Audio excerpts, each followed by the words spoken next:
Hello. Hi, Josh. Welcome to Conan Needs a Fan with Conan and special guest Paul Scheer. Hey, Josh. Hey, everyone. Hey, Josh. And I understand, Conan, Sona, Josh, you and I have not met, but you and Paul right. have chatted on the podcast. Is that right? Yeah, I guess so, right? You chatted with David, but I was in the room, so I shook your hand, but you likely won't remember me from all the activity. Well, that was happening. quick question, Josh. Was he cold and dismissive when you shook his hand? Was he like, did he try and big time you? He looked deep into my eyes. I panicked, and I left, and I handed it to David. This is the effect I have on people, you know? He did it with me today. So, yes, we have special guest, the very funny Paul Scheer, sitting in with us, and he's going to help us help you.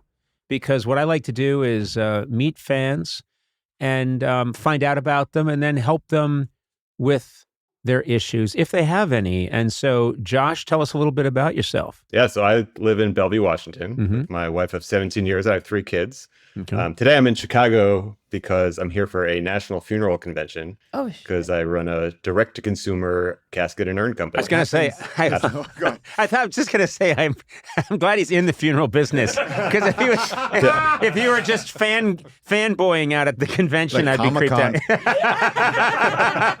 he's Go ahead, Paul. I was going to say, what happens if someone dies? Are y'all in Chicago right now? I mean, what's going to happen? The best possible place. But you should attend one funeral convention in your life, I would say. All right. Not 2, but 1. I disagree.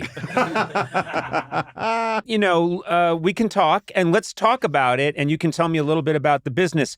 What do you do in the funeral business, Josh? So most families, when they have a loss, they go to their local funeral home.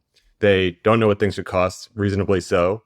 They don't shop around, and they end up spending often too much money. They don't have the goodbye they necessarily want. But what these families don't know is there's a federal law called the Funeral Rule. It's an FTC law that gives you the right to buy your caskets, urns, other products outside the funeral home.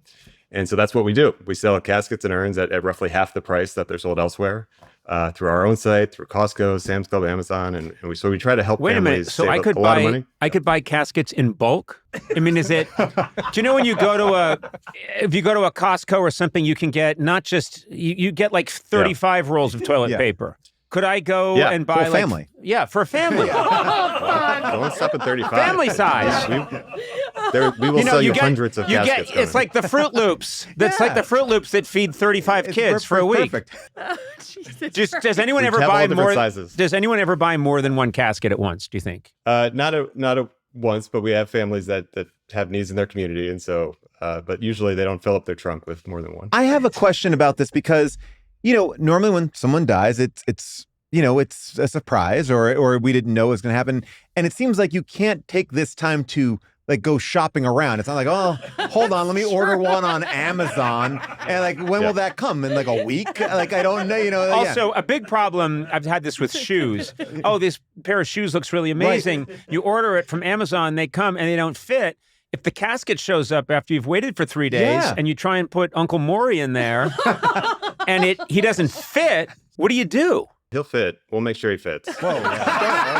I don't like the way he says that. Yes!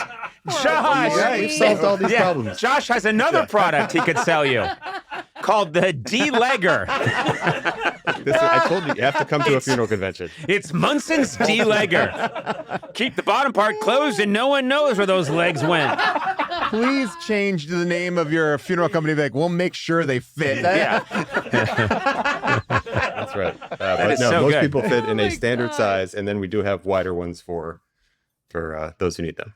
Okay, this is a very obvious area, but when one is in this position, they often start selling you a casket. This is the normal way. You're at a funeral home. They start ordering you a casket or trying to sell you a casket, and they want to sell you this really beautiful casket.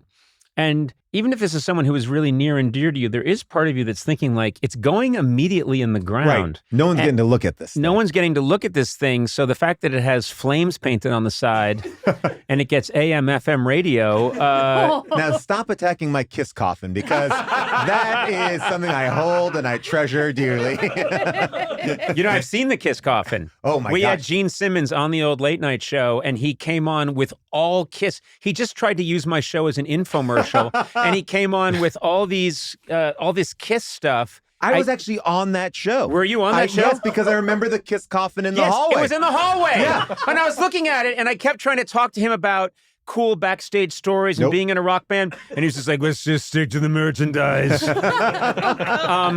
So the coffins you're selling for half price, how can you find that savings? Is it because there's so much upselling that goes on in a normal funeral home? That's right. Just the dynamics of somebody making a distressed purchase, they're only not shopping around, has led to huge markups on these products. But to your point, they all do the same thing. You should not, it's all aesthetics. It's a rectangle. They have the same functionality. You should not overspend on these products. And there's not a lot of functionality either. I mean, it's a box that is out of sight, out of mind. Yeah. I hate to be too graphic about this. I don't mind putting a little string and a bell there just in case. I feel like old school style, just in case you wake up, you got to hit that little. Do you know who wanted that? Who? George Washington wanted that. His big fear, which was a very common late 18th century fear and early 19th century fear, was being buried alive, because before they were embalming, it was a real possibility. And so he was very worried that he would be buried prematurely. They didn't do the bell, but he did ask that people keep an eye on him for a couple of days and poke him with sticks. Wait, is that true? Yeah. No. Poke him with sticks? No, I maybe made that part up just for fun, and now you've ruined it. I'm sorry. So, Josh, you have this business, and this actually, all kidding aside, it does sound like you're really helping people, because many people spend a fortune and sometimes spend money they don't even really have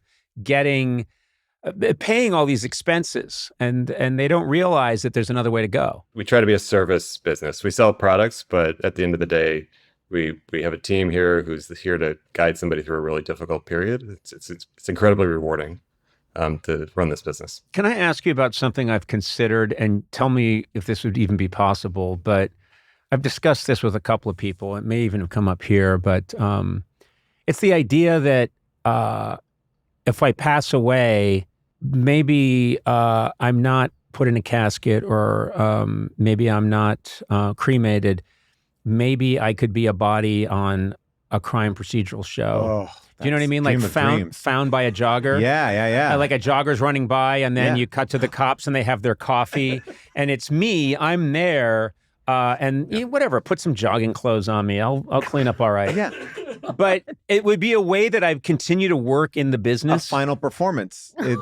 Or more. Oh, okay. You're saying keep it going. Wow. Well, there are probably chemicals that would keep me going. And Weekend at Bernie's, I think, is a documentary. That's like, I know 2 is. Yeah.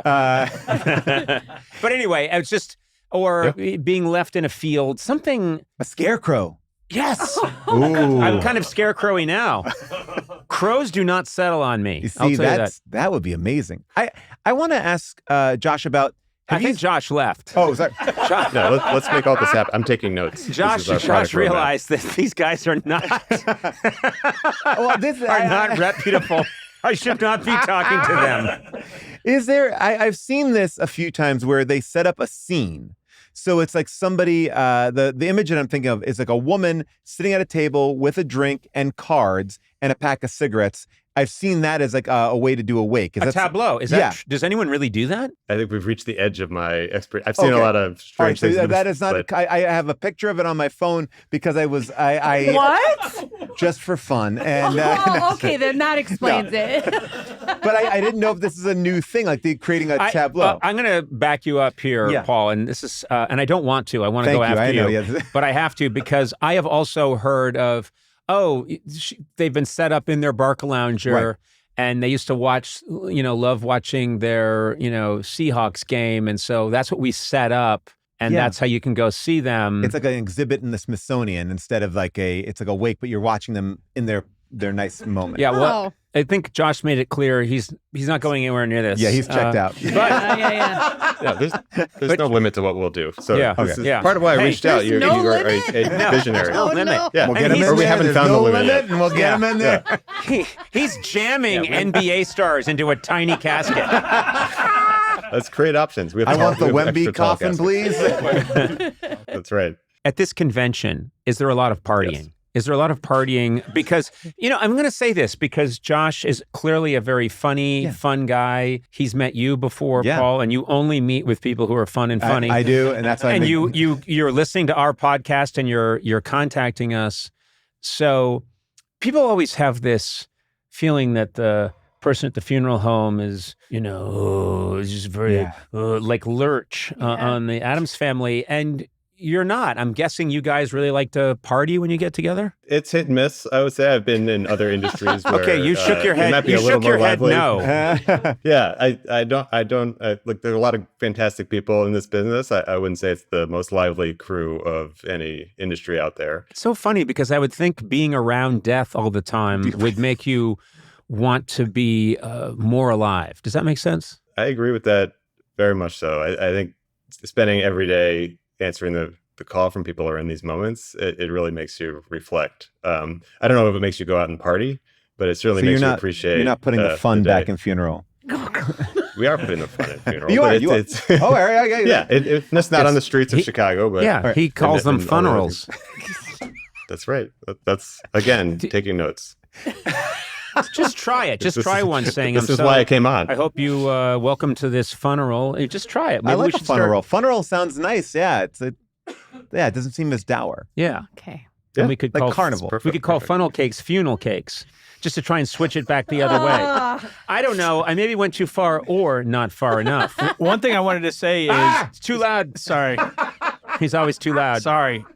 One thing is, Josh is he is trying to put the fun back in funeral, and he actually sent us all gifts. Josh, do you want to explain what these gifts are? Yeah, please. Yeah. So about a year ago, we had a visitor at Titan. His name is Mort, and he is. We're still getting to know him. He's a little coffin plushie. And we think in his prior life, he was a funeral director and has now come back to encourage families to plan. He's very cuddly.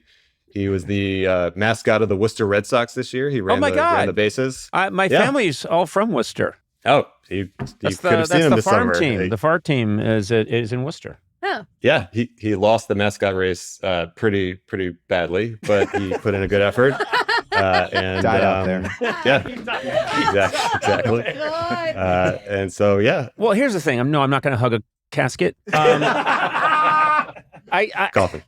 I'm sorry, coffin. It's always been strange to me when, if you're watching a commercial and it's for a kind of food. Do you know what I mean? Like a hamburger, and the hamburger comes out and says, "You'll love me." And whenever the animal is saying, "Please eat me," and Robert Smigel and I once worked on a sketch that we couldn't get onto Saturday Night Live for obvious reasons, but it was a cartoon hot dog, and he was saying, "Convert me into shit." And it was all him, and it's him begging to be eaten, ingested, and then excreted into a toilet. And because it's it's insane that food would be begging you to enjoy consuming it. I'm getting the same vibe here with Caskety, which is... It's Mort. I think Caskety really rolls off the tongue. Mort Caskety. Yeah, exactly. But he's so happy. He's someone who you think was a funeral director, died, and is enjoying the experience of being dead so much that he's come back to convince other people to die. I want you inside of me. Yeah. to plan their funerals, not to die. To plan their funeral. Oh, to plan their funeral. Yes, not to pass. Does he profit? He wants you to live. He wants you to live, but he's here to remind you that you've only got so much time left. Yes. Mort. Now, let me ask you, this is a question I have to ask. Who's selling Mort? Who benefits through sales of Mort? I mean, we sell Mort. I would say we've given more Morts away than we sell him, but he is for sale on our site. Okay. He is here to help, though. Do you sell urns as well as caskets? Oh, definitely. Yeah. And what are people looking for in an urn? Because an urn is first of all, technically you don't need an urn. Everyone's got jars at home. That's right. Yeah, again, you just gotta label them. It's like yogurt in the fridge. You gotta label it. Exactly. Well, I made the mistake. I put it in my spice drawer. No! Really. This ham tastes fantastic. Everything is aesthetics. it's what we tell families is to close your eyes and envision the look that you love for this for your loved one, and we'll have an option for you in that color, that style, and it'll be affordable. Oh, wow. And so it's really just, are you going to place it in your home? Are you going to scatter in a place that's meaningful to you? Are you you can bury an urn and have a place to visit? Why would you bury an urn though? Like it feels People like do it. I know that it's quite common. Okay. People often bury an urn. First of all, you don't have to get a big plot. Okay. And you'll probably know the term for this, Josh, but people want a destination. They want to go visit this person. First of all, we all know they do that for about a year or two, and then they drift away, and the grave goes untended. But that bell just ringing. Ding, ding, ding. ding, ding, ding, ding, ding, ding, ding, ding, ding, ding, ding. I just shout down into the earth, you in the ringing. Lay off the bell. We'll get to you. I'm busy. Wow. Messed up. Josh, I blame you for this whole segment. Yeah. You I did feel this. like I've taken us to a dark place. Bring us back. But you know what? I have to say this, Josh, you have a very kind face. Mm-hmm. And you seem very serene. And I think you have the kind of the kind of, aura that someone should have who's in this business, which is, doesn't he? Yeah, you do. You seem like you're very sympathetic. You have a lot of empathy. Yeah, you've got really kind eyes. And when Conan dies, I'll call Josh. Well, but Thank also... you. I was short casket. Yeah, really short. Yeah. I want my legs. I want holes in my legs coming out the. And then sides. I want and then I want them to curl up like the Wicked Witch. I want them to go out and in, and pulse like with the pulsing music. Have pulsing music playing, and my legs are going. It's Diplo. This is your official funeral plan. Unless you have it written down elsewhere, this podcast will serve. use. This will serve that I want Josh to handle it all. He'll get me in there. He'll cram me in. Perfect. One way or another. You'll fit. I want nothing to do with Mort. Mort's. Why is Mort wearing a bow tie? He's a funeral director. This is a profession that people wear suits. He stole it off a dead body. So, Oh, Mort. yeah. Mort, why? Please, let's not bring up grave robbing. I think that's a taboo subject. I don't know, Josh. You got me thinking about a lot of stuff right now. There's a lot to consider here. Yes. And I do think we are a society that has largely removed all thinking about death. Mm-hmm. It's been removed from, advertising has scrubbed away elderly. It's not discussed. Right. So this is important. This podcast is a way for people to really think about the dead, death, and what preparations they want to make. Yeah. And that leads me to my next question. Have you ever suspected someone of murder because they came in and started asking about caskets before the person died? I remember one person asked me about buying caskets in bulk from Costco, and that's my prime suspect. Oh, well, I sympathize with this fellow. He must have many people he's angry with. I love a guy who's really worried about, I want to kill them all, but I've got to take care of their arrangements. By the way, I like this is an hour-long procedural. The funeral director who solves murders, he's like, I know it was foul play. Oh, that's right. Yeah, Right. people. Yes. That's a good procedural. That would be great. If this becomes a show, Josh, you participate Yes. in the profits. Yeah, funeral director who just something's off. He's really good at being a funeral director, but bodies come in. They say it's natural causes, but this is very suspicious. But he's not a forensic scientist. No. He's not. He's just a funeral director. He's like Murder, She Wrote. It's like that. It's just like a small town. People are dying unexpectedly. Yeah, and I think what happens is when the body comes in and it's got a large harpoon through it, and other people are saying it's a heart attack, this person's like, I just don't know. And they have that Columbo thing of they're very nice and they're just asking questions, but clearly that's their way of getting the truth. And then at the end they go, well, yeah, we knew it was murder. We just can tell you you're just doing the funeral directing. So yeah, you didn't need to know that. Yeah. Oh, okay. Well, sure. Yeah. The police said. Yeah. Did you hear that? It was in the paper 3 weeks ago, and they caught the guy. Yeah. It was a murder. He had a harpoon through his chest. Yeah. Yeah. So why are you acting like this is a show? It's not a show, you asshole.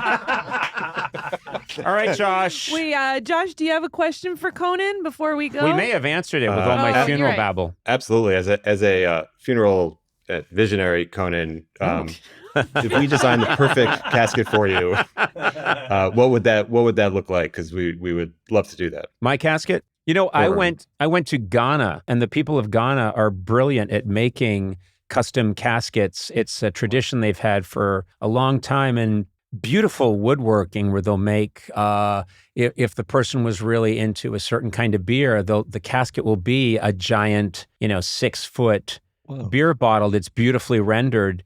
And so they asked me, it's an episode of Conan O'Brien Must Go, or no, it was, I think, Conan Without Borders, also available on the same streaming service, HBO Max. Wow. But anyway, you can see me go to Ghana, and they ask me about my casket, and I say that I want to be able to watch myself for all eternity.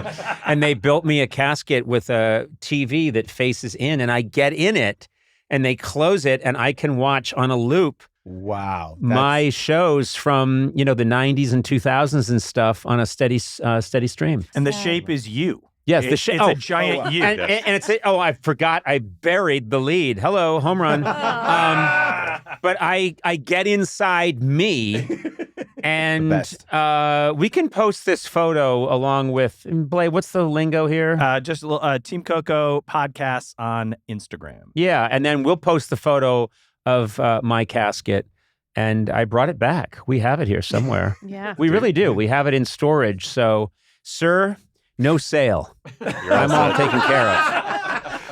Yeah. I tied up all your time, and I already own my casket. It's okay. I was stealing all the ideas we talked about, and the gravestones with TVs that play ads. We're going to get in touch with you about this TV show, because I think Paul's got a winner here, and I love the idea that the police already had it solved. They've already solved it. Every week. Every week. Know. What are you talking about? Just do your job and shut up. Hey, Josh, thank you so much. Really nice talking to you. You too, Conan. Can I say one nice thing before we go? If it's nice, of course. I feel like this was a little bit, but when I was, humor was really important in my family growing up. And there was nothing more thrilling to me than when I saw my dad laughing at something that I like. Mm-hmm. And that was often The Simpsons when you were there. Oh, and now thank you. I have kids, and we listen to your podcast and watch Must Go and Without Borders. And I see my kids watching me laugh at your show. And I just think that no one's made me laugh more in my life than you, and the generational impact you've had. Hey, Josh, that means the world to me. Thank you. I'm ecstatic that that's true. And I will tell you, I lost both my parents last December, and one of the things I think about a lot is that I would watch TV with my dad, and I would clock what he laughed at. And he really loved Johnny Carson when he would do Karnak. So I had this very strong memory of watching my dad watching this very silly man in a giant hat doing really funny jokes on a late night show. And that was imprinted on my DNA. I know it was. And so I get what you're saying, and I'm thrilled that that's true, and we're going to just keep trying to make more idiocy for you and your children. And you know what? Screw it. I'm selling the Ghana casket. What? No! And I'm going with Josh now. Yeah. Okay, Josh? I'll be up there. I'll come Perfect. up there, and we'll pick up something amazing. And I'm going to spend. I want to be buried in a Bugatti that's running. Perfect. And you have to keep refueling it at the cemetery. Hold on. Okay. I'm coming, Josh. Thank you, Josh. Take care. Thank you so much.